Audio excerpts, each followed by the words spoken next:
So hello my dear friends, कैसे हैं आप सब। I hope you all are doing well. यार आज हम जिस टॉपिक पर बात करने वाले हैं इंटरनेशनल लॉ की, वो टॉपिक होगा लॉ ऑफ सीज। समुद्र का कानून क्या कहता है। ये इतना इंपॉर्टेंट टॉपिक है। आपके अगर एग्जाम में इंटरनेशनल लॉ एक सब्जेक्ट है तो भाई समझ लीजिए लॉ ऑफ सीज में से क्वेश्चन आना ही आना है 110%। ये इतना इंपॉर्टेंट टॉपिक है। अब इस टॉपिक पर मैंने ये कंप्लीट ये वन शॉट वीडियो है, तो इसमें हो सकता है कि ये वीडियो लंबी जाएगी, तो आप अपना कॉपी पेन पानी वगैरह सब कुछ लेकर बैठें और इस वीडियो को पढ़ने के साथ साथ एंजॉय करते हुए पढ़ेंगे। तो चलिए समझते हैं law of seas. International law का एक टॉपिक है, तो चलिए शुरू करते हैं। तो यार सबसे पहले तो आप इसका नाम पर ही फोकस कीजिए। इसका नाम है United Nation convention of law of seas, ठीक है। अब यूएन मतलब यूनाइटेड नेशंस जहां पर आ जाता है किसी भी नाम के पहले, आपको पता होना चाहिए वो एक यूएन के द्वारा बनाई गई एक कन्वेंशन है, या फिर एक एजेंसी हो सकती है, कहीं पर ऑर्गेनाइजेशन हो सकती है, कुछ भी है, लेकिन उसमें यूनाइटेड नेशंस का हाथ है।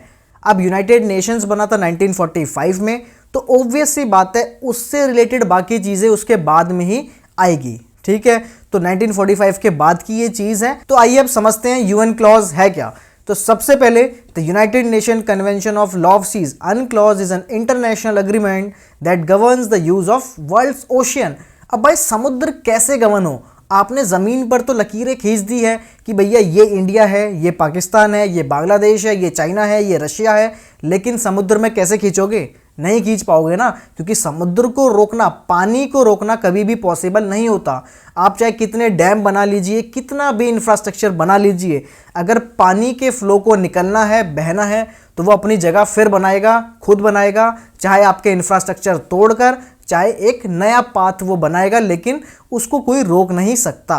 तो यह समझते हैं, देखो इसकी ज़रूरत क्यों पड़ी। सिंपल सी बात यह है, अगर एक रोड है या फिर आपका एरिया है, वहाँ पर मान लीजिए ज़्यादा गाड़ियाँ हो गई या फिर ज़्यादा कोई भी चीज़ हो जाती है, लोग हो गए, जैसे हम ज़्यादा हो गए, तो उनके ऊपर एक लॉ बनाने की ज़रूरत पड़ती है, ठीक है। जिस चीज़ पर डीलिंग बढ़ जाती है उसके लिए एक रूल्स एंड रेगुलेशंस चाहिए होते हैं, जिसे हम लॉ कहते हैं, ठीक है। तो जैसे गाड़ियां बढ़ गई या फिर मोटर एक्सीडेंट्स बढ़ गए रोड पे, तो लाइफ इंश्योरेंस का स्कोप बढ़ गया, उसके ऊपर लॉज बढ़ गए।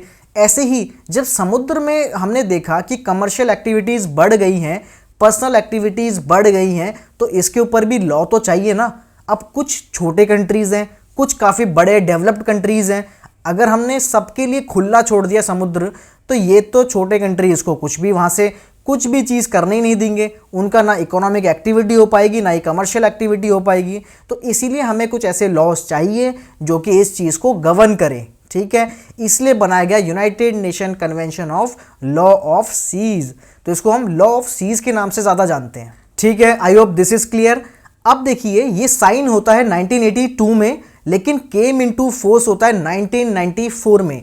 अब ऐसा क्यों हुआ, इसका रीजन तो आपको आगे जैसे हम पढ़ेंगे स्लाइड्स में समझ में आ जाएगा, लेकिन मैं बता दूं इसको बनाने के साथ साथ शर्त रखी गई थी। शर्त मीन्स एक कंडीशन होती है बेसिकली, कि देखिए ये चीज पूरे कंट्री, पूरे वर्ल्ड वाइड सबको, सारी कंट्रीज को इफेक्ट करेगी, तो जब तक कि 60 कंट्रीज इसे रेटिफाई नहीं कर देती। अब ये रेटिफिकेशन क्या होता है बेसिकली, कि कोई भी इंटरनेशनल कानून बनता है, ठीक है। अब मान लीजिए यूएन में कोई चीज़ पास हो गई, कंट्रीज ने एक्सेप्टेंस दे दी, वहाँ पर हम एक्सेप्टेंस देते हैं। अब अगर हमें उस चीज़ को अप्लाई करना है अपने देश में, तो हम अपने देश के इंफ्रास्ट्रक्चर में, देश के लॉज में कुछ चेंजेस करेंगे, ताकि वो इंटरनेशनल जो हमने एक्सेप्ट किया है उसके हिसाब से काम कर सके। तो उस जब हमने वो चीज़ कर ली, अपने लॉज बना लिए या फिर अपना एडमिनिस्ट्रेशन वैसे चेंज कर लिया, तो तब हम कहते हैं भैया हमने इसे कर दिया है रेटिफाई। तो तब ये रेटिफिकेशन प्रोसेस कंप्लीट होता है, ठीक है। अब इसमें हमने कंडीशन ये थी लॉ ऑफ सीज में, अनक्लॉज में कंडीशन ये थी कि एटलीस्ट 60 कंट्रीज इसे रेटिफाई करे, तब जाकर ये क्या होगा, केम इनटू फोर्स आएगा। तो इसी चीज़ में कितना टाइम लग गया, 12 साल लग गए। तो ये आप समझ सकते हैं कि 60 कंट्रीज़ को मनाना कितना मुश्किल पड़ गया, वो भी इतने बेहतरीन कानून पे। बेहतरीन क्यों बोला है, सारी चीज़ें समझ में आ जाएगी जैसे ही वीडियोज़ में आगे चलेंगे। तो देखिए इसने रिप्लेस किया अर्लियर कन्वेंशन फ्रॉम 1958। सब चीज़ समझेंगे इसकी हिस्ट्री में, पहले कैसे समुद्र गवर्न होता था, फिर अनक्लॉज ने कैसे चीज़ें चेंज करी हैं। तो इसने पिछले सारे कानूनों को क्या कर दिया, रिप्लेस कर दिया और खुद आ गया। Has been ratified by over 165 countries. आज की डेट में ये 165 कंट्रीज द्वारा रेटिफाइड है, लेकिन मज़े की बात ये है कि यूनाइटेड स्टेट्स ने इसे अभी तक रेटिफाई नहीं किया। और ये एक मज़े की बात, इंटरेस्टिंग फैक्ट तो है ही, लेकिन ये एक इस कानून के लिए एक ड्रॉबैक भी है, बिकॉज यूएस का दबदबा काफ़ी ज़्यादा हम सब एक्सेप्ट करते हैं इस चीज़ को, ठीक है। तो अगर यूएस ने इसे एक्सेप्ट किया होता, रेटिफाई किया होता, तो कुछ और एक सिनेरियो हो सकता था, ठीक है। तो ये चीज़ें हमने जानी बेसिक। अब देखिए अनक्लॉज डिफाइन करता है क्या क्या चीज़ें, मैरीटाइम जोन्स क्या होंगे, स्टेट की राइट्स क्या होंगे और स्टेट की रिस्पॉन्सिबिलिटीज़ क्या होगी, प्रोटेक्शन ऑफ मरीन इन्वायरमेंट कैसे होने वाला है, और अगर कोई डिस्प्यूट हो गया, क्योंकि जहाँ कानून है वहीं तो डिस्प्यूट है, कानून होगा तभी तो उसको कोई तोड़ने की सोचेगा और कोई तोड़ेगा तो डिस्प्यूट होगा, और डिस्प्यूट होगा तो उसका रेजोल्यूशन मैकेनिज्म क्या होगा। सारी की सारी चीज़ें इस ही लॉ में कवर है और मैंने सारी चीज़ें इसी वीडियो में कवर की है। तो मतलब अनक्लॉज से रिलेटेड आपको फिर कहीं और जाने की ज़रूरत नहीं पड़ेगी, ठीक है। तो ये आपको समझ में आया बेसिक सा, तो ठीक है। अब चलते हैं इसके हिस्ट्री पे। तो अगर इसके हिस्ट्री को समझें तो जो पहले समुद्र गवर्न होता था वो होता था एक प्रिंसिपल से जिसका नाम है मेयर लाइबेरियम, या फिर हम इसे बोलें फ्रीडम ऑफ सीज। समुद्र में सबकी आज़ादी सेम है, आपको जो करना है करो, और समुद्र को हमने बांध नहीं रखा जैसे हमने अपनी लैंड टेरिटरी को बांधा हुआ है, समुद्र सबके लिए खुले हुए हैं। इसी प्रिंसिपल पे पहले चीज़ें काम करती थी और बढ़िया से काम करती थी, बिकॉज उस टाइम पे ना ही इतनी सारी कमर्शियल एक्टिविटी थी, ना ही हमें कुछ ऐसा पेट्रोल एंड ऑल इन सब चीज़ों से कोई मतलब था, क्योंकि गाड़ियाँ ही नहीं थी। तो ये सब चीज़ें उस टाइम पर बहुत अच्छे से काम करती थी, ठीक है। इसे हम बोलते हैं आज की डेट में क्लासिकल लॉ ऑफ सी। लेकिन जैसे जैसे समुद्र में कमर्शियल एक्टिविटीज़ बढ़ी, हमें पता चला कि भैया हमें तो यहाँ से पेट्रोल मिल सकता है, यहाँ से हमें बहुत सारे नेचुरल रिसोर्सेज मिल सकते हैं, हमारी इकोनॉमिक एक्टिविटी पूरी यहाँ से चल सकती है, मछलियाँ बहुत सारी हैं। तो वहाँ पर क्या होता है, जब ये चीज़ें होती हैं तो कॉन्फ्लिक्ट शुरू होते हैं। और कॉन्फ्लिक्ट भी कैसे, क्योंकि देखिए अगर कोई छोटा देश है लेकिन वो समुद्र के किनारे है, अब वहाँ पर मान लीजिए कोई नेचुरल रिसोर्सेज का भंडार मिला है, अब कोई बड़ी कंट्री है, दबदबे वाली है, डेवलप नेशन है, वो उस कंट्री को क्या वो निकालने देगा?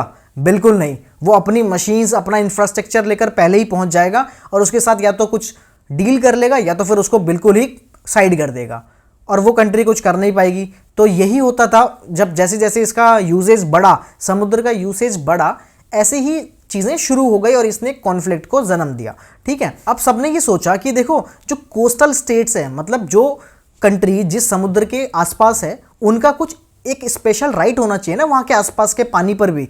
ज़मीन पर तो आपका 100% कंट्रोल है, लेकिन बात करें समुद्र की और स्काई की, आसमान की, तो यहाँ के लिए कोई ऐसा लॉ है नहीं। तो इसीलिए ये जो अनक्लॉज है ये दोनों ही चीज़ों को बता देगा। यस, अनक्लॉज स्काई के रूल्स को भी डिफाइन करता है। आप समझेंगे कैसे? तो ये चीज़ें आपने समझ ली कि मेयर लाइबेरियम की प्रिंसिपल पे पहले काम करते थे। With a view to reconcile the conflicting claims and resolve controversies, the UN conference on law of seas held in Geneva. अब ये यूएन की 2 कॉन्फ्रेंसेज होती है जेनीवा में, एक होती है 58 में, एक होती है 1960 में। अब इन्हीं दोनों कॉन्फ्रेंसेज का रिजल्ट है कि हम क्या देखते हैं, अनक्लॉज देखते हैं। अब आप मुझे यार कमेंट में बताना ये जेनीवा कहाँ पड़ता है, ठीक है। तो चलिए अब हिस्ट्री से हम थोड़ा इसके आगे चलते हैं। पहली कॉन्फ्रेंस में क्या हुआ, तो यार 1958 में पहली कॉन्फ्रेंस थी, ठीक है, Geneva conference on law of seas. अब इससे 4 चीज़ें निकल कर आई। अभी आप बस ज़्यादा हेक्टिक, ज़्यादा मत ये सोचना कि यार ये क्या बता दिया एकदम से, नहीं। जैसे जैसे हम आगे स्लाइड्स में चलेंगे ना, आपको सारी पिछली चीज़ें भी क्लियर हो जाएगी। अभी आप सिर्फ इतना याद रखेंगे कि सबसे पहले तो जो भी मैंने स्लाइड में लिखा है, कुछ भी एक पॉइंट भी वेस्ट नहीं है। ऊपर से फिर मैंने वही लिखा है यहाँ पे जो कि आप बिल्कुल मतलब टू द पॉइंट चीज़ें हैं, ठीक है। तो पहली कॉन्फ्रेंस से हमें 4 चीज़ें निकल के आती है, वही चारों हमने मेंशन करी है। पहला है convention on territorial C and contiguous zone पे बात बन गई सभी देशों की। कन्वेंशन ऑन हाई सीज क्या होगा वो भी सबने अडॉप्ट कर लिया। Fishing and conservation of living resources का कैसे हम डील करेंगे सब एग्री हो गए। And convention on the continental shelf पे क्या डील होगी वो भी सारे कंट्रीज जो थी एग्री कर गए। तो हमने जेनीवा कॉन्फ्रेंस की पहली 1958 वाली कॉन्फ्रेंस से हमने क्या चीज़ें अडॉप्ट करी है, 4 चीज़ें। And all the 4 conventions came into force आ जाते हैं, कोई दिक्कत नहीं है, ठीक है। ये पहली कॉन्फ्रेंस का 4 पॉइंट्स है। अब दूसरी कॉन्फ्रेंस होती है 1960 में, जो हमने देखा। अब ये कॉन्फ्रेंस हुई थी भैया टेरिटोरियल सी, तो बता दो।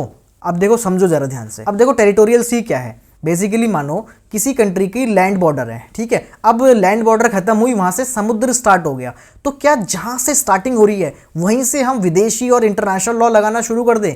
नहीं, उस कंट्री को अपनी प्रोटेक्शन के लिए, अपने रूल्स का इन्फ्रिंजमेंट ना हो जाए, इसके लिए एक बफर एरिया चाहिए, एक गैप चाहिए, ताकि बाकी चीज़ों को वो निगरानी रख पाए। तो इसीलिए वही एरिया, उसी को हम टेरिटोरियल सी कहते हैं, कि वो ऐसा सी का पार्ट होगा जो कि उसी कंट्री का माना जाएगा और उसमें वही लॉज लगेंगे जो वो कंट्री अपने लैंड बॉर्डर के एरियाज पे लगाती है। मतलब वो उसको कैसे यूज़ करे, क्या यूज़ करे, वो सिर्फ उस कंट्री का ही पार्ट होगा।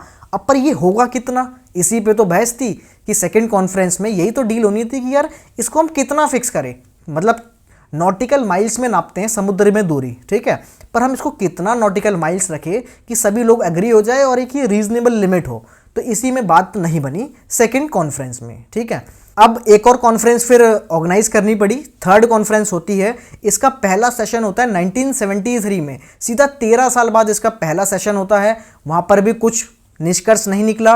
फिर इसका 10th सेशन होता है और यहाँ पे ये डिसाइड किया जाता है कि भैया अब हमने जितनी भी सारी ये सेशंस कर ली हैं, कॉन्फ्रेंसेस कर ली हैं, हम सबको एक कंक्लूड करेंगे और एक ड्राफ्ट कन्वेंशन पेश करेंगे। ओके, ये 10th सेशन में हुआ। अब 11th सेशन में पेश कर देते हैं। कब होता है 11th session? 30th of April 1982 में the conference adopted the draft of convention on the law of seas and by an overwhelming majority of 130 states ने इसको बिल्कुल पास कर दिया कि हाँ ठीक है, हम इसमें अग्री करते हैं। कब? 1982 में। सो 1982 में इसे अडॉप्ट कर लिया गया। किसे? इन सारे कॉन्फ्रेंसेस का जो कंक्लूजन था उसे अडॉप्ट कर लिया। ठीक है, I hope this is clear. ये तीनों पॉइंट्स क्लियर होंगे। अब आगे चलते हैं। देखो होता क्या है, the convention of the law of seas of 1982, इसमें क्या क्या चीज़ें हैं? इसमें 320 आर्टिकल्स हैं जिसको 17 पार्ट्स में और 9 एनेक्सेस में डिवाइड किया गया है। It is a very comprehensive document and covers almost every aspect of law of seas. अगर आपको समुद्र का कानून जानना है तो आपको इसके अलावा कोई और डॉक्यूमेंट पढ़ने की ज़रूरत नहीं है। अब इसका आर्टिकल जो 308 है वो कहता है, उसी में मैंने ये बात बताई थी आपको, वो कहता है देखो ये कब आएगा, It shall came into force 12 months after it has been ratified by 60 states। तो जिस दिन 60 कंट्रीज इसको रेटिफाई कर देगी उसके 12 महीने के बाद, उसके 1 साल के बाद ये क्या हो जाएगा, केम इनटू फोर्स हो जाएगा। ये इसका आर्टिकल 308 स्वयं कहता है। तो इसी वजह से इसको आने में इतनी देरी हुई, 1994 में आया। तो कब आया ये? 16 नवंबर 1994 में ये केम इनटू फोर्स हुआ। पर इंडिया ने इसे कब रेटिफाई किया, ज़रा ये भी कमाल की बात है। इंडिया ने इसे जून 1995, मतलब ऑलमोस्ट 6-7 महीने बाद इसे रेटिफाई किया गया इंडिया द्वारा। ठीक है, तो ये चीज़ें तो बेसिक वाली थी जो हमने समझी कि भैया हिस्ट्री क्या है, कैसे आया, कब आया, क्या है इसमें। ठीक है, अब समझते हैं इसके मेन पॉइंट्स में चलते हैं और फटाफट से समझते हैं। अब ये एक फिगर देखो यार, तो यार इस पिक्चर को ज़रा ध्यान से देखना, समझने की कोशिश करेंगे और मैं आपको अभी पूरी कोशिश करूंगा कि इसी फिगर में आपको समझ में आ जाए। लेकिन इसमें जो जो लिखा हुआ है वो सभी आगे आने वाली स्लाइड्स में भी मैंने अच्छे से बताया है। इस फिगर में देखो क्या लिखा है, इसमें सिंपल सा लिखा है मैरीटाइम जोन्स बताए गए हैं, अलग अलग जोन्स हैं और हमने कैसे उसको डिवाइड किया है। ठीक है, अब देखो ये जो येलो पोर्शन है ये है लैंड एरिया। ठीक है, ये है ज़मीन का, पूरा ऊपर से लेके नीचे तक ज़मीन जा रही है, और ये जो ब्लू एरिया है ये है पानी का। ठीक है, अब लैंड एरिया में हमने यहाँ पर लिखा है भाई ये है बेस लाइन। ठीक है, अब ये बेस लाइन है, ओके, क्या होती है? देखो अगर किसी कंट्री का जहाँ पे लैंड एरिया ख़त्म हो रहा है, हमने वहाँ पर एक लाइन ड्रॉ करी कि यहाँ से हम समुद्र को नापना शुरू करेंगे। अब बेस लाइन भी अलग अलग तरीके की होती है, वो हम आगे बात करने वाले हैं। लेकिन आप समझिए, ज़मीन ख़त्म हुई, समुद्र स्टार्ट हुआ, अब समुद्र को नापना चालू करना है ना कि भैया कौन से जोन में जाएगा। इसीलिए हमने वो खींची जो है वो है बेस लाइन, आधार रेखा। तो बेस लाइन खींच ली। अब बेस लाइन के नीचे का हिस्सा, आगे का हिस्सा, ऊपर का हिस्सा, चाहे स्काई का, लैंड का, या फिर कोई भी वाटर आ रहा है यहाँ पे, कुछ भी है, ये सारी चीज़ें अब अगर अपनी कंट्री की साइड में है तो ये हमारा क्या हो जाएगा, ये हो जाएगा हमारा इंटरनल वाटर, इंटरनल सारी चीज़ें हैं। अब बेस लाइन से आगे का देखें तो बेस लाइन से शुरू होकर 12 नॉटिकल माइल्स तक जो भी चीज़ जाएगी, 12 नॉटिकल माइल्स हमें नापना है, उसे हम कहेंगे टेरिटोरियल सी। ठीक है, जो सेकेंड कॉन्फ्रेंस में फिक्स नहीं हो पा रहा था वो बाद में फिक्स किया गया 12 नॉटिकल माइल्स पे। अब इसका मतलब ये है कि ये हमारी टेरिटोरियल सी होगी, और टेरिटोरियल सी को हम कैसे मानते हैं टेरिटोरियल सी वैसे ही गवर्न होगा जैसे हमारे लैंड एरिया के अंदर वाली चीज़ें गवर्न होगी। मतलब इसमें हमारा फुल कंट्रोल रहेगा, चाहे पानी में बोलो, चाहे लैंड में बोलो, चाहे नेशनल, ये हमारा नेशनल एयर स्पेस है। मतलब यहाँ अगर किसी हवाई जहाज़ को, चाहे कमर्शियल प्लेन क्यों ना हो, उसको भी आना है तो हमसे पूरी परमिशन लेनी पड़ेगी। नहीं आया तो हम उसे शॉट डाउन कर सकते हैं। ठीक है, तो ये हमारा नेशनल एयर स्पेस है और नीचे हमारा क्या है, टेरिटोरियल सी है। कहाँ तक जाएगा, 12 नॉटिकल माइल्स तक। तो ये हो गया हमारा टेरिटोरियल सी। अब बेस लाइन से ही सारी चीज़ें हम कंपेयर करते हैं। बेस लाइन से 24 नॉटिकल माइल्स, लेकिन टेरिटोरियल सी जहाँ पे ख़त्म हो रहा है वहाँ से तो सिर्फ 12 ही होगा ना। ठीक है, बेस लाइन से 24 है, लेकिन यहाँ से तो आगे और 12 होगा। तो टेरिटोरियल सी 12 है और उसके अगला 12 जो होगा वो होगा कॉन्टिगुअस जोन। अब इस जोन में क्या होता है, इसमें बहुत सारी चीज़ें चेंज हो जाती है, लेकिन फिर भी कंट्रोल किसका रहता है, इसी स्टेट का रहेगा जिसके ये आसपास है। ठीक है, क्या क्या रूल्स है, क्या राइट्स एंड रिस्पॉन्सिबिलिटीज है, वो हम आगे एक एक स्लाइड में पढ़ेंगे, लेकिन अभी आप सिर्फ समझो।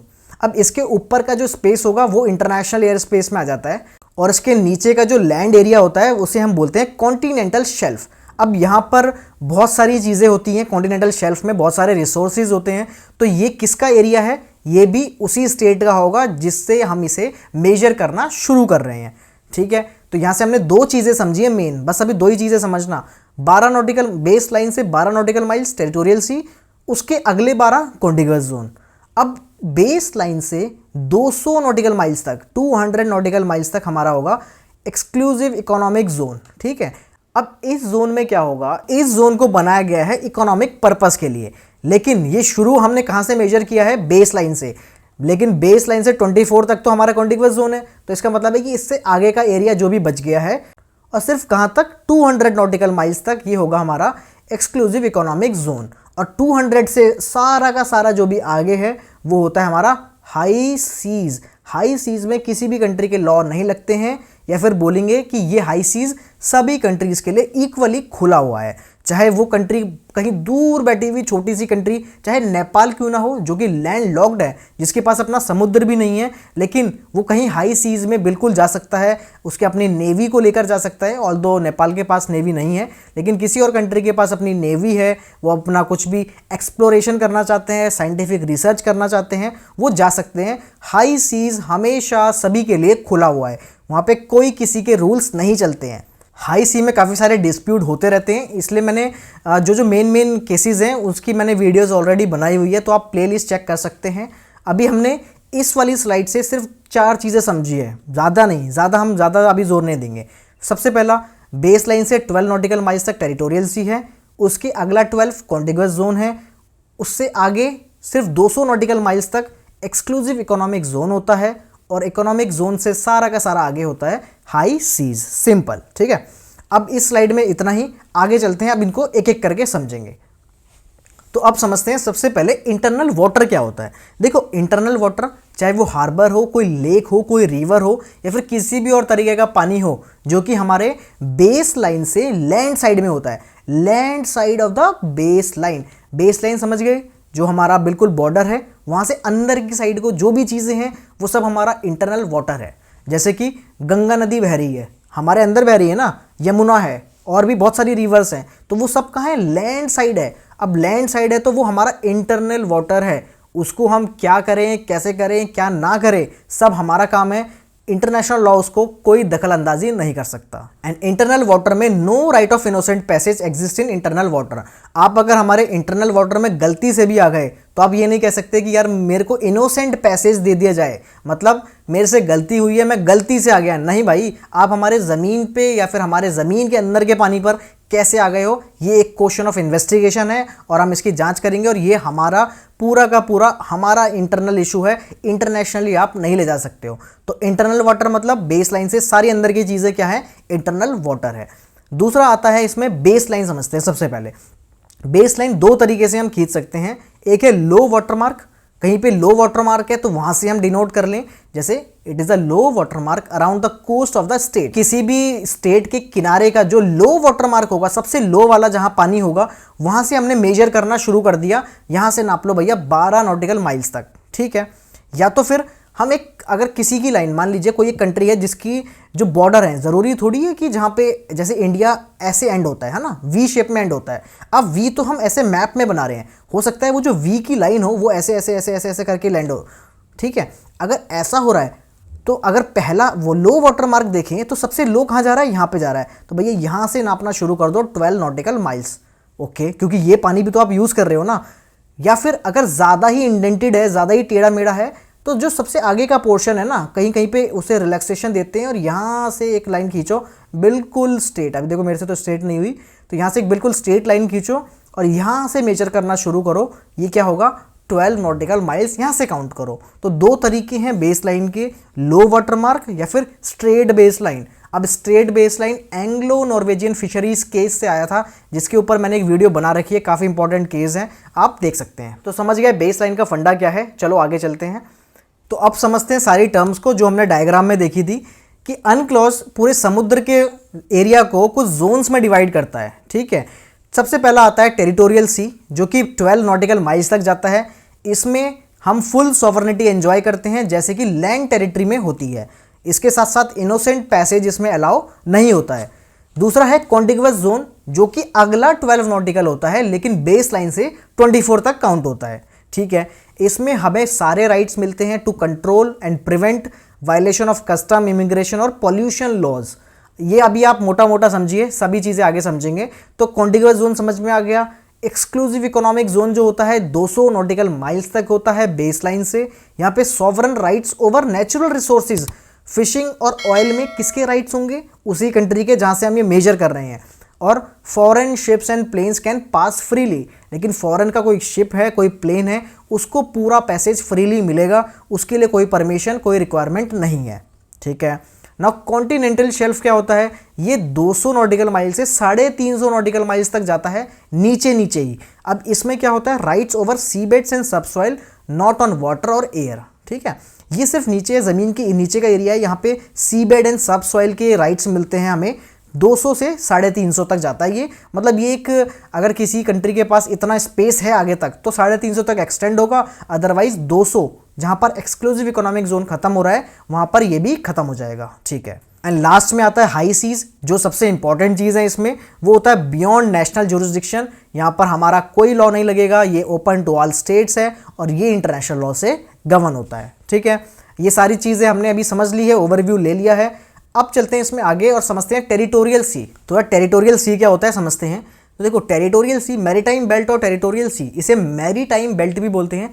ये वो हिस्सा है समुद्र का which is adjacent to the coastal state and over which the coastal state exercises the sovereignty subject only to a general right of innocent passage on the part of foreign shipping vessels. अब देखो internal water में तो हमने कोई भी innocent passage भी नहीं देंगे, लेकिन जो ये हमारा 12 नॉटिकल माइल्स तक है ना, अगर इसमें कोई फॉरेन शिपिंग वेसल आ गया, हम मिलिट्री वेसल्स को नहीं कह रहे हैं, ठीक है, सिर्फ फॉरेन का शिपिंग वेसल आ गया तो हम उसको general right of innocent passage दे सकते हैं। लेकिन बाकी सारे रूल्स हमारे ही लगने हैं, दे ना दे ये भी हमारे ऊपर है, लेकिन जनरली दे देते हैं, ठीक है। बस इतना ही हमें करना है कि कोई फॉरेन शिप गलती से आ गया है तो उसको हम कह देंगे कि भैया ये हमारा एरिया है, आप यहाँ से कृपया लौट जाए, इतना हम इनोसेंट पैसेज का उसको दे सकते हैं। The possession of the territory is neither of, अब इस टेरिटरी को ना ही पजेस करना ऑप्शनल है ना ही डिपेंड है, ये कंपलसरी है। आपको 12 नॉटिकल माइल्स तक का ध्यान रखना होगा एक्चुअल में। तो आपकी लैंड बाउंड्री जहाँ पर खत्म होती है वहाँ से 12 नॉटिकल माइल्स तक समुद्र का ध्यान रखना आपका कर्तव्य है। इसको आप राइट्स की तरह लीजिए या फिर रिस्पॉन्सिबिलिटी की तरह लीजिए, आपके ऊपर है, ठीक है। According to Article 3 of UNCLOS, every state has the right to establish the breadth of its territorial sea up to a limit, लेकिन not exceeding 12 nautical miles। अब हमने फिक्स तो कर ली कि 12 नॉटिकल माइल्स तक की हमारी क्या होगी, टेरिटोरियल सी होगी।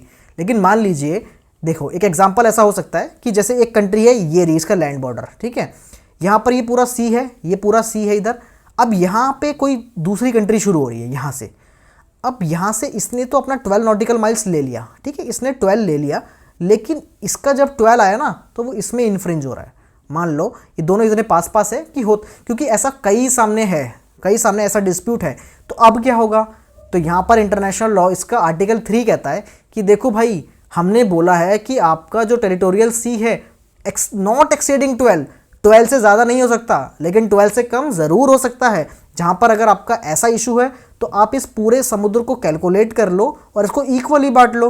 हो सकता है दोनों के हिस्से में 10-10 नॉटिकल माइल आता हो तो खुश रहो, लेकिन ऐसा कॉन्फ्लिक्ट अगर कहीं भी होगा तो आप ये नहीं कहेंगे कि मुझे तो 12 ही चाहिए, नहीं। तो जितना भी अवेलेबल होगा उसका आप आधा आधा कर लीजिए, या फिर जो भी आपके बीच में ट्रीटी बनती है आप उस हिसाब से देख लीजिए, लेकिन 12 से ज़्यादा तो बिल्कुल नहीं हो सकता।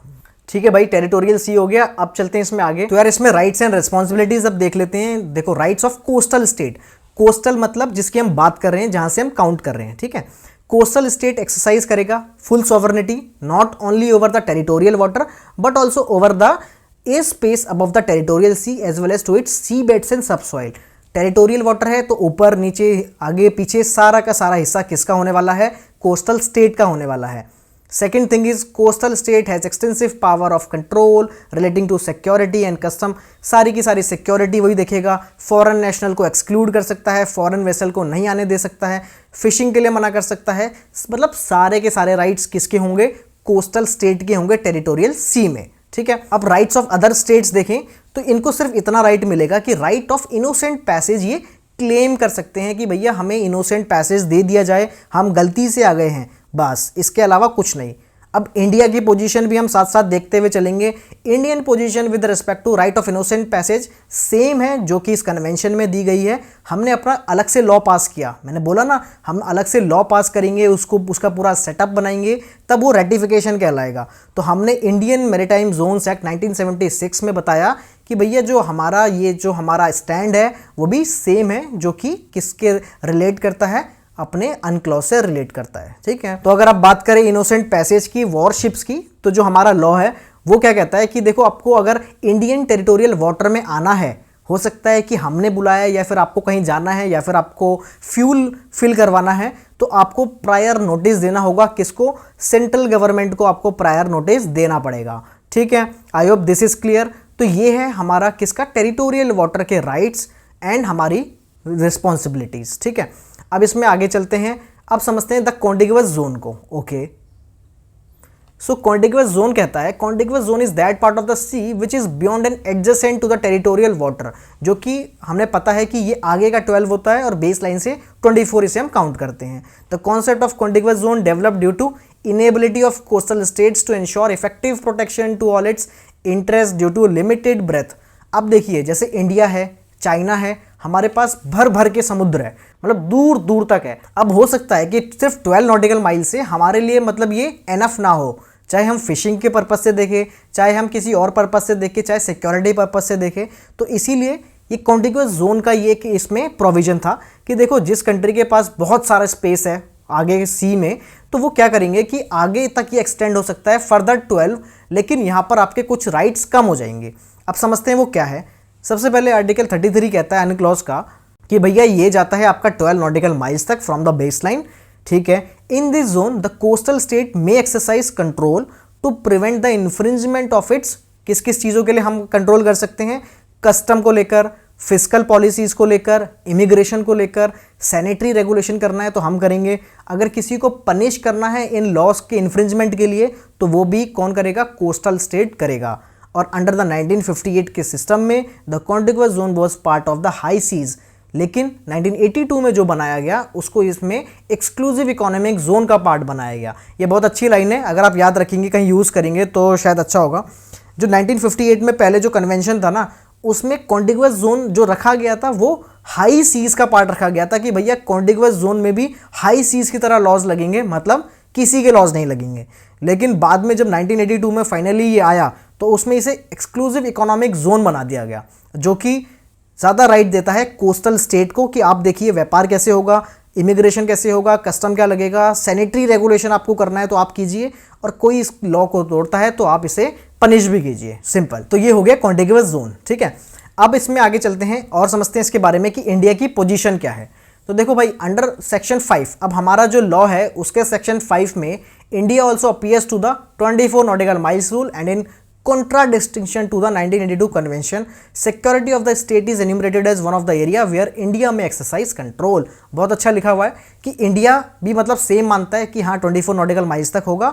और हमें क्या प्रोविजन चाहिए था, क्योंकि मैंने बताया ना हमारा सी तो बहुत दूर दूर तक जाता है। इंडियन ओशन देखे, बे ऑफ बंगाल, वहाँ से जो पूरा नीचे का एरिया आप देखेंगे तो समुद्र ही समुद्र है, दूर तक जाके एक हमारा ही अंडमान एंड निकोबार है, उसके बाद जाके सिंगापुर है, नीचे इंडोनेशिया तक, मतलब बहुत ज़्यादा स्पेस है हमारे पास। अब अगर हमें अपनी सिक्योरिटी करनी है तो सिर्फ 12 नॉटिकल माइल्स एनफ नहीं है, इसीलिए हमने अपने सिक्योरिटी पर्पस के लिए उसको एक्सटेंड, अपने लॉ में भी लिखा कि हम उसे सिक्योरिटी ऑफ द स्टेट के लिए हम उसको एक्सटेंड करते हैं, ठीक है। This widens the authority of Indian government over foreign ships in the contiguous zone. तो फॉरेन शिप्स अगर कोई आता है तो हम उसमें ज़्यादा निगरानी रख सकते हैं। क्यों? क्योंकि हमारा लॉ ऐसा कहता है। तो अब समझते हैं EEZ, एक्सक्लूसिव इकोनॉमिक जोन को। ये आपको पता है या पढ़ लेना पूरा स्लाइड्स के आप, ये मैं वैसे टेलीग्राम में और इंस्टाग्राम में भी आपको करवा दूंगा, इसको मिल जाएंगे आपको, लेकिन आप यहाँ से भी स्क्रीनशॉट ले सकते हैं जहाँ जहाँ पे पॉसिबल है। तो यहाँ पर देखिए, ये सबसे पहले हमें पता है कि बेस लाइन से 200 नॉटिकल माइल्स तक जाता है, सिंपल। उसके बाद इसको रखा गया है इकोनॉमिक जोन, इसका नाम ही बता रहा है कि यहाँ से व्यापार, ज़्यादातर ना व्यापार इसी जोन से होने वाला है, बिल्कुल होने वाला है। कोई हाई सीज में तब जाएगा जब उसको कहीं दूर जाना है, लेकिन अगर कोई आसपास के व्यापार हो रहे हैं तो एक्सक्लूसिव इकोनॉमिक जोन से होगा। अब देखो इसमें क्या है समझते हैं। कोस्टल स्टेट के राइट्स एंड ड्यूटीज, ज़रा ध्यान से सुनना। कोस्टल स्टेट मान लीजिए इंडिया है, ठीक है, यहाँ पर भी सॉवरन राइट मिलेंगे for the purpose of exploring and explaining, ध्यान से सुनना, exploring and explaining, conserving and managing the natural resources whether living और non living of the water, sea belt and subsoil. Smile नहीं है, soil है ये, ठीक है। तो यहाँ पर क्या होने वाला है, यहाँ पर भी सॉवरन राइट्स हैं, लेकिन किस किस चीज़ के लिए पहले ही मेंशन है। आपको कुछ एक्सप्लोर करना है कर लो, आपको कुछ कंजर्व करना है कर लो, नेचुरल रिसोर्सेज निकालने हैं निकाल लो, लिविंग रिसोर्सेज मतलब मछलियाँ, नॉन लिविंग और भी कोई भी चीज़ें हैं आपको निकालनी है, जो भी करना है कर लो, ठीक है। Jurisdiction with regard to the architecture and use of artificial island, installation and structure, अगर आपको कुछ बनाना है बना लो, मरीन साइंटिफिक रिसर्च करनी है कर लो, the protection and preservation of marine environment करना है कर लो, ठीक है। तो ये सारे के सारे क्या हैं, कोस्टल स्टेट्स के राइट्स हैं और ड्यूटीज है, ठीक है। अब इसमें आगे चलते हैं, राइट्स ऑफ अदर स्टेट्स क्या मिलेंगे, क्योंकि यहाँ पे अदर स्टेट्स को भी कुछ राइट्स मिलते हैं। आर्टिकल 58 कहता है ऑल स्टेट्स वेदर कोस्टल हो या फिर लैंड लॉक्ड हो enjoy with in the EEZ the freedom of navigation and over flight end of laying the submarine cables, लगाओ, पाइपलाइन बिछाओ, ऊपर से फ्लाइट लेकर जाओ, कोई दिक्कत नहीं है, ये सबके लिए फ्री है। While exercising their rights and performing their duties, बहुत अच्छी लाइन है। अगर आप अपने राइट्स एंजॉय कर रहे हो, अपनी ड्यूटीज़ परफॉर्म कर रहे हो, आपको ध्यान देना है state should have due regard to the rights, duties and laws of the coastal state. तो कोस्टल स्टेट के EEZ में अगर आप हो तो आप ये सब चीज़ें कर सकते हो, लेकिन उनके लॉज को ध्यान में रखना है।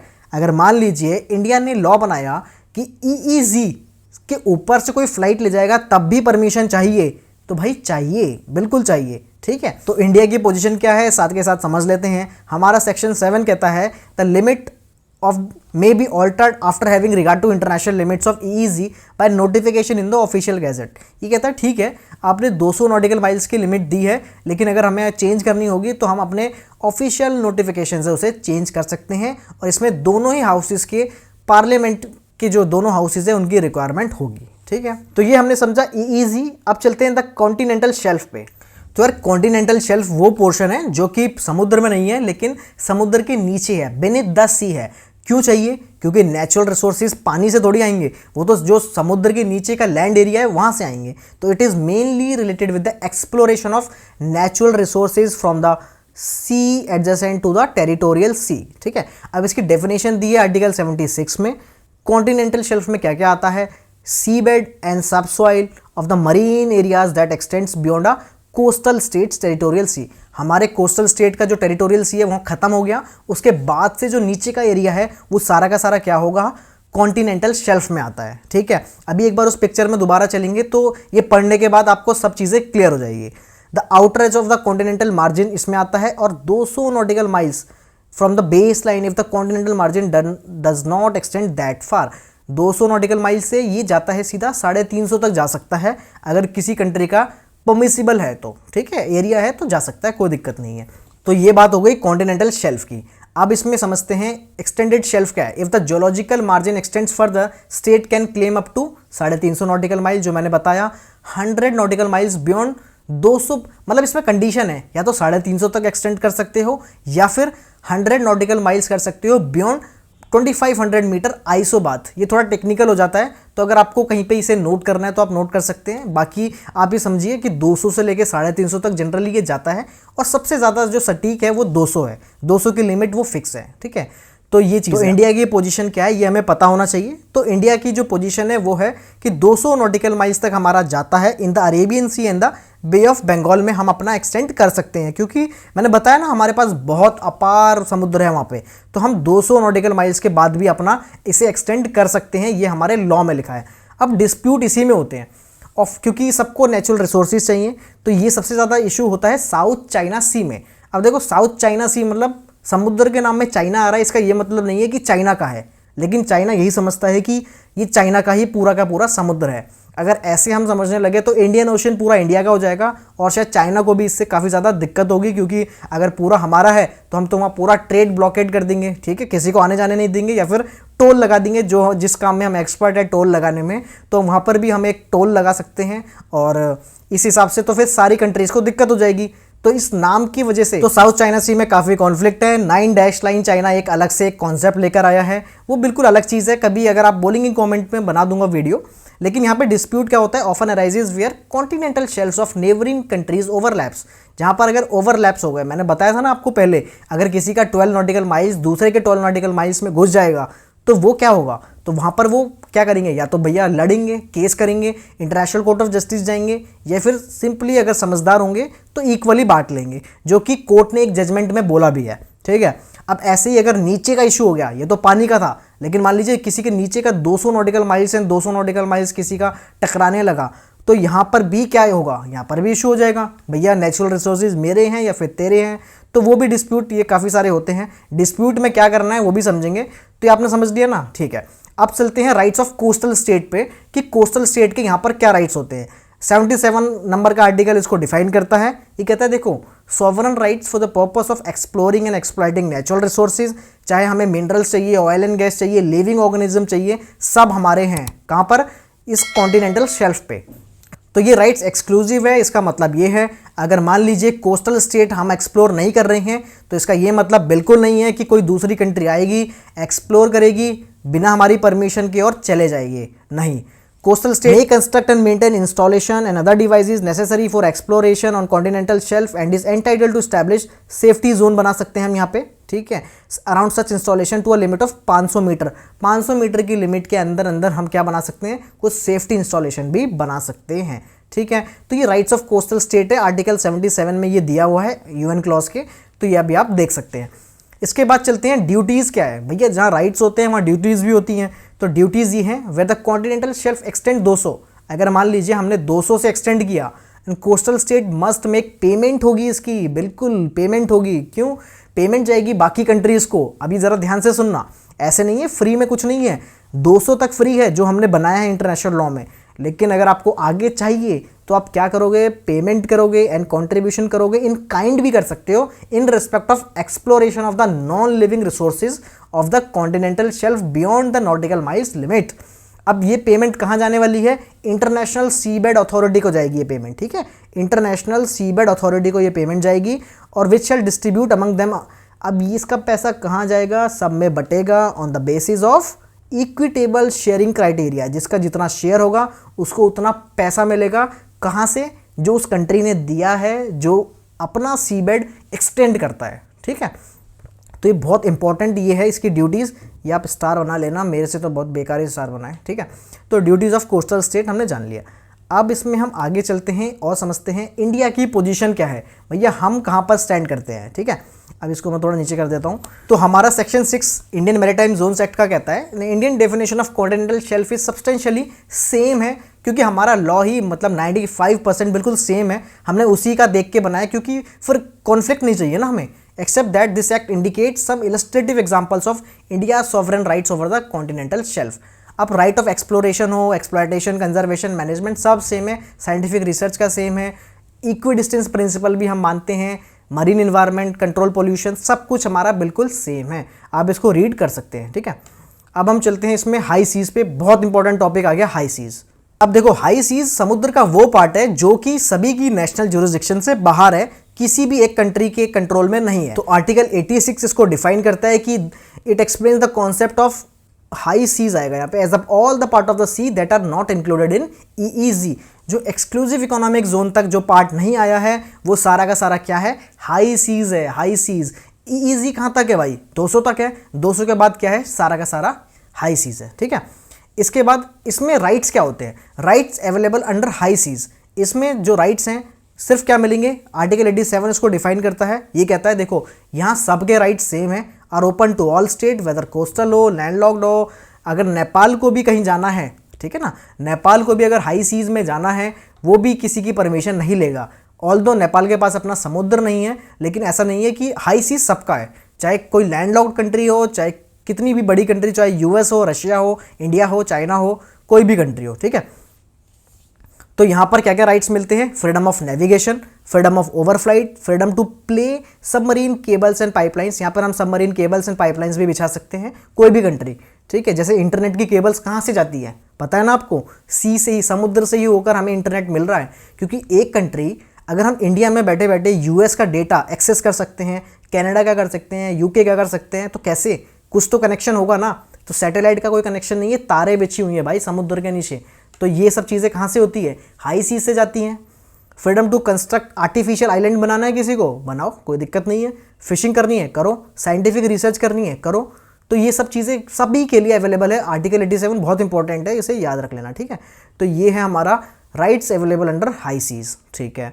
अब इसमें आगे चलते हैं। High seas shall be reserve for peaceful purpose. ये लॉ कहता है देखो, इसको शांति के लिए रखना, लेकिन and freedom to conduct naval exercise. अगर किसी भी कंट्री को कोई नेवल एक्सरसाइज करनी है, मान लो किसी की नेवी को एक्सरसाइज करनी है, तो वो भी कहाँ जा सकती है, हाई सीज पर जा सकती है। और सभी को ये आज़ादी है कि हाई सीज में जाओ, वहाँ पर अपना अगर कोई एक्सरसाइज कंडक्ट करनी है तो करो, ठीक है। अब ज्यूरिसडिक्शन ऑन हाई सीज की बात करें तो द नेशनैलिटी, अब ये बहुत इंपॉर्टेंट है, यहाँ पे काफ़ी सारे लफड़े भी हुए हुए हैं। ज्यूरिसडिक्शन ऑन हाई सीज, अब कोई भी शिप है, ठीक है, मान लो ये सारा पानी है, ठीक है, ये एक शिप है, ये ऐसे छोटी सी एक शिप है, अभी इधर ही आ रही है, अभी इस साइड आ रही है, अब इस साइड आई ये हाई सीज पे आ गई, ठीक है। हाई सीज में कोई कॉन्फ्लिक्ट हो गया, किसी और शिप से टकरा गई या कुछ भी हो गया, ठीक है, कानून तो लगेगा नहीं किसी का भी, लेकिन इस वाली शिप को और इस वाली शिप को किस कंट्री का माना जाए। तो यही ये लॉ कहता है, आर्टिकल 91 ऑफ द अनक्लॉज कहता है कि देखो भैया ध्यान से सुनो, कि अगर ये जो शिप है ना, इसमें जिस भी स्टेट का फ्लैग होगा उसी स्टेट का इसको माना जाएगा, ठीक है। अगर इसमें यूएस का स्टेट का फ्लैग लगा है तो इसका मतलब ये शिप किसकी है, यूएस की हो गई।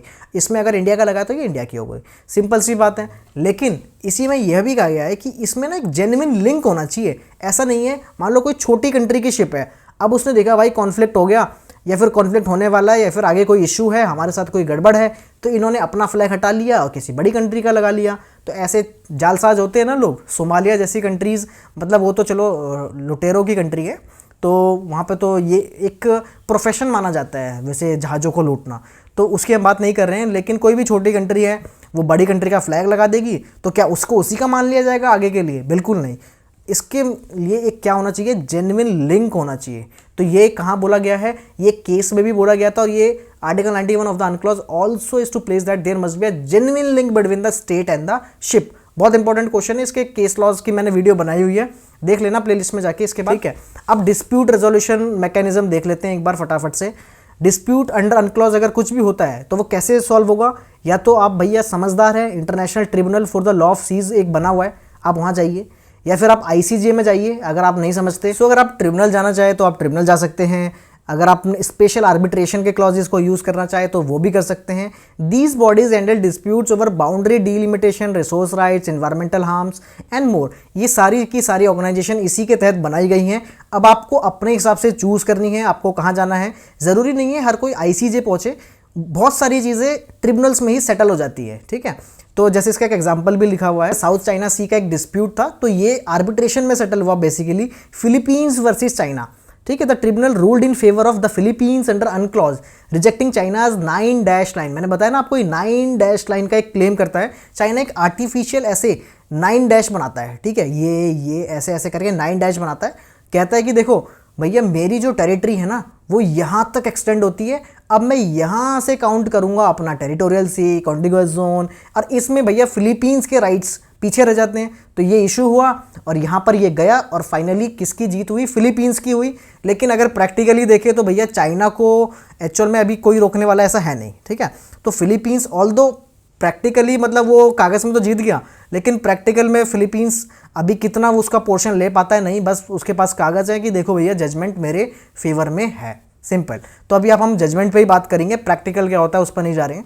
तो ये एक तरीके हैं डिस्प्यूट रेजोल्यूशन के अंडर अनक्लॉज, ठीक है। तो अब अगर हम बात करें प्रोटेक्शन ऑफ मरीन इन्वायरमेंट की, तो इसमें कुछ रूल्स आते हैं, या आप पढ़ सकते हैं कि prevent and control marine pollution, promote sustainable fisheries, ये सब आता है मरीन इन्वायरमेंट के प्रोटेक्शन के लिए जो चीज़ें हमें करनी चाहिए। एमपीएस को स्टैब्लिश करो, मरीन प्रोटेक्टेड एरियाज बनाओ, ठीक है, जहाँ पर कोई फिशिंग नहीं होगी, कुछ नहीं होगा, ऐसे बहुत सारे एरियाज होते हैं, ठीक है, क्योंकि उनकी ऑर्गेनिज्म भी तो चलने चाहिए ना, मतलब उनकी एक बायोलॉजिकल एक्टिविटी भी होनी चाहिए। सभी आप मार के खा जाओगे तो कैसे काम चलेगा? तो ये बहुत सारी चीज़ें हैं प्रोटेक्शन ऑफ मरीन एनवायरनमेंट। इसके बाद डीप सी माइनिंग क्या होती है? बहुत इंपॉर्टेंट चीज़ है ये। डीप सी माइनिंग एक टर्म है जो कि अनक्लॉज डिफाइन करता है the area is the sea bed and ocean floor beyond national jurisdiction. वो तो हमारा ठीक है, लेकिन जो ये डीप सी होता है ये govern by international sea bed authority होता है, जिसके पास हमारा पैसा भी जाता है। अगर आपको एक्सटेंडेड चाहिए 200 नॉटिकल माइल से ज़्यादा आपको क्या चाहिए? सी बेड चाहिए, तो पैसा कहाँ जाएगा? इंटरनेशनल सी बेड अथॉरिटी पे जाएगा, वो फिर डिस्ट्रीब्यूट करता है बाकी सारी कंट्रीज़ को, ठीक है।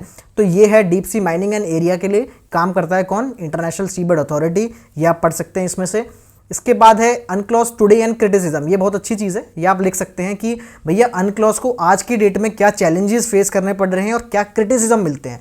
सबसे पहला इसका मॉडर्न जो चैलेंज है वो कहाँ है? मैरीटाइम डिस्प्यूट्स पर ही है, जैसे कि साउथ चाइना सी, आर्टिक ओशियन में डिस्प्यूट, ईस्ट मेडिटेरियन में डिस्प्यूट। ये सब कंट्रीज़ के बीच के डिस्प्यूट किसको मिल रहे हैं?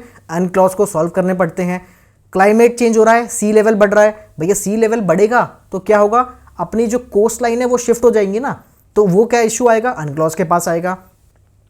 कुछ ऐसे अनरेगुलेटेड एक्टिविटीज़ होती है जैसे डीप सी माइनिंग, आप डीप सी में जाके माइनिंग कर रहे हो, जो मैंने आपको पीछे बताया, एंड बायो प्रोस्पेक्टिंग। तो ये सब चीज़ें क्या है? अनरेगुलेटेड एक्टिविटीज़ अगर हो रही हैं तो उनको कैसे प्रोटेक्ट करना है, ठीक है। अब एक बहुत ही बड़ा चैलेंज जो है, जो मैंने आपको शुरू में बताया था कि लैक ऑफ यूएस रेटिफिकेशन। भैया यूएस ने रेटिफाई नहीं किया, इससे क्या होता है कि कोई भी ग्लोबल एनफोर्समेंट वीक हो जाती है। अब यूएस अगर है तो ठीक है, वो अपना भी एक तो हम बोल सकते हैं वो एक हेड बनता है, कहीं कहीं ज़बरदस्ती का बनता है, कहीं कहीं एक्चुअल में वो सही काम भी करता है, ठीक है। तो अगर यूएस ने रेटिफाई किया होता तो ये शायद और अच्छे से अप्लाई हो पाता, तो ये भी इसका एक चैलेंज है। And UNCLOS is now being supplemented by, कुछ न्यूअर ट्रीटीज़ भी बन चुकी हैं जो कि अनक्लॉज को सप्लीमेंट करती है, जैसे BBNJ ट्रीटी बहुत अच्छी है। बायोडाइवर्सिटी बियॉन्ड नेशनल जुरिसडिक्शन, अगर नेशनल जुरिसडिक्शन के बियॉन्ड बायोडाइवर्सिटी है, उसके लिए आप कोई ट्रीटी करते हो दूसरी कंट्री से, तो वो क्या है? उसको अनक्लॉज को सपोर्ट करती है। तो ऐसी ट्रीटीज़ आ चुकी हैं। ये जो चैलेंजेस है मैंने आपके सामने लिख दिए कि मैरीटाइम डिस्प्यूट है, क्लाइमेट चेंज है, यूएस का रेटिफिकेशन ना करना है, और deep sea mining and bio prospecting, ठीक है। ये सब चीज़ें इसके क्या हैं? चैलेंजेस एंड क्रिटिसिज्म में आते हैं। इसके बाद इसका कंक्लूजन अगर आपको लिखना है तो आप सिर्फ इतना लिख सकते हैं कंक्लूजन में कि भैया देखो, अनक्लॉज एक बहुत ही one of the most important legal instrument है आज की डेट में भी इंटरनेशनल लॉ में, ठीक है। बहुत सक्सेसफुल है और इंटरनेशनल लॉ का बहुत इंपॉर्टेंट लीगल इंस्ट्रूमेंट है। क्योंकि देखो, अगर हम रोड में चलते हैं तो रोड में लॉस चाहिए, गाड़ियाँ चलेगी, एक्सीडेंट होंगे, डिस्प्यूट मैकेनिज्म चाहिए, तो बहुत सारी चीज़ें हैं ना। अब उस लॉ को भी टाइमली कुछ ना कुछ अमेंडमेंट्स चाहिए होते हैं या फिर कुछ नया लॉ चाहिए होता है। तो अनक्लॉज में अगर कुछ चेंजेस आते हैं तो वो कोई बड़ी बात नहीं है, वो तो ठीक है, लेकिन अनक्लॉज उतने टाइम से अभी तक एक अच्छा लॉ साबित हुआ है। It shapes global cooperation, economic rights and environmental protection at the sea, ये सब चीज़ें देता है और अभी तक ठीक है ये, ठीक है। तो यही सब चीज़ें आप कंक्लूजन में लिख सकते हो। बाकी ये मैंने आपको बता ही दिया है पूरा लॉ क्या है। तो आई होप आपको ये वीडियो अच्छी लगी होगी। तो अगर आपको पसंद आई हो, कुछ सीखने को ज़रूर मिला हो, तो आप चैनल सब्सक्राइब कर सकते हैं, वीडियो को लाइक एंड शेयर कर सकते हैं, और अपने दोस्तों के साथ बांट सकते हैं। ग्रुप है कोई तो वहाँ डाल सकते हैं। एंड आप कमेंट में ज़रूर बताना कि आपको और किस टॉपिक पर वीडियो चाहिए, या फिर आपका जो मैंने पूछा हुआ है इसमें 1-2 क्वेश्चंस पूछे हैं उनके बारे में ज़रूर बताना। कोई डाउट हो तो ज़रूर पूछ लेना, ठीक है। एंड मिलते हैं नेक्स्ट वीडियो में। Till then bye bye.